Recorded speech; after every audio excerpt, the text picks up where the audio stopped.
Let me tell you something to China. If you're listening, President Xi, and you and I are friends, but he understands the way I deal, those big monster car manufacturing plants that you're building in Mexico right now, and you think you're going to get that, you're going to not hire Americans, and you're going to sell the cars to us. Now, we're going to put a 100% tariff on every single car that comes across the line, and you're not going to be able to sell those cars. If I get elected, now, if I don't get elected, it's going to be a bloodbath for the whole, that's going to be the least of it. It's going to be a bloodbath for the country. That'll be the least of it. But they're not going to sell those cars. They're building massive factories.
In a way, Donald Trump has made it easier because when he tells you he'll be a dictator for a day, we all know that dictators don't resign after a day.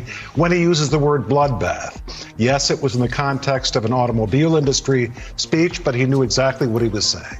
When he talks about suspending the Constitution or migrants as animals, you know, this is him. He's telling you what his choice is. So you were asking, Mika, is there any precedent for this? No.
Trust in the US media is at historic lows, and it's because of hysteria like this. Here are just some of the headlines spruiking the lie that Donald Trump has declared there will be a bloodbath if he loses the next election. The New York Times even suggested this signals a doomsday vision of the United States.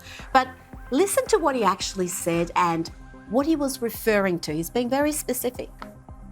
Mexico has taken, over a period of 30 years, 34% of the automobile manufacturing business in our country. Think of it, went to Mexico. China now is building a couple of massive plants where they're going to build the cars in Mexico and they think that they're going to sell those cars into the United States with no tax at the border. Let me tell you something to China. If you're listening, President Xi, and you and I are friends, but he understands the way I deal, those big monster car manufacturing plants that you're building in Mexico right now, and you think you're going to get that, you're going to not hire Americans, and you're going to sell the cars to us. Now, we're going to put a 100% tariff on every single car that comes across the line, and you're not going to be able to sell those cars.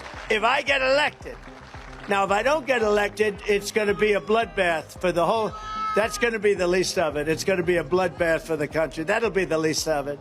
But they're not going to sell those cars. They're building massive factories. He was talking about cars, the car industry, a bloodbath in the car industry, not a bloodbath in the streets if he's not elected. Joining me now is the host of Prime Time with Alex Stein, the man himself, Alex Stein. Alex, I remember the riots and destruction when Trump was elected in 2016. His inauguration in 2017 saw massive violent protests, but we're supposed to pretend January 6th was the worst violence that DC has seen and that he's threatening literal bloodshed. Well, Rita, obviously they want to try to spin this and make Donald Trump seem like a villain, which is, all the media ever does. But on a serious note, you look at Detroit, Michigan was an iconic city, and when it lost its automotive manufacturing, it totally failed. And Donald Trump is being very honest when he says that if we lose our automotive manufacturing in America, we're going to crumble just like Detroit. So he was just using the dictionary definition, talking about a financial issue and using it in a financial way, not a physical, blood, violent way like the media wants to spin it.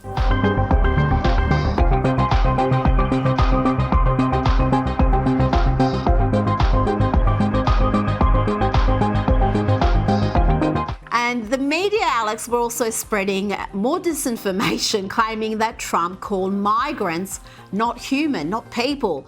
You can see the headlines again, everyone from a Daily Mail to the New York Times. But again, let's listen to what he actually said.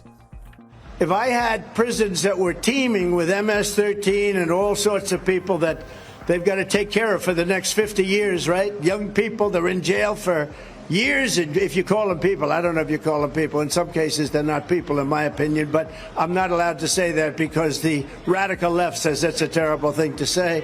They say you have to vote against him because did you hear what he said about humanity?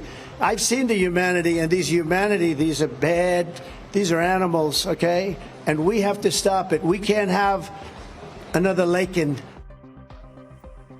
Alex, he's talking about MS-13 gangbangers who are in prison, and yet the media claims in just about every headline we're looking at that Trump said migrants are not people. Clearly, they are terrified of the recent polls showing Trump is winning huge numbers of migrants, including the majority of Hispanics, according to a recent New York Times poll.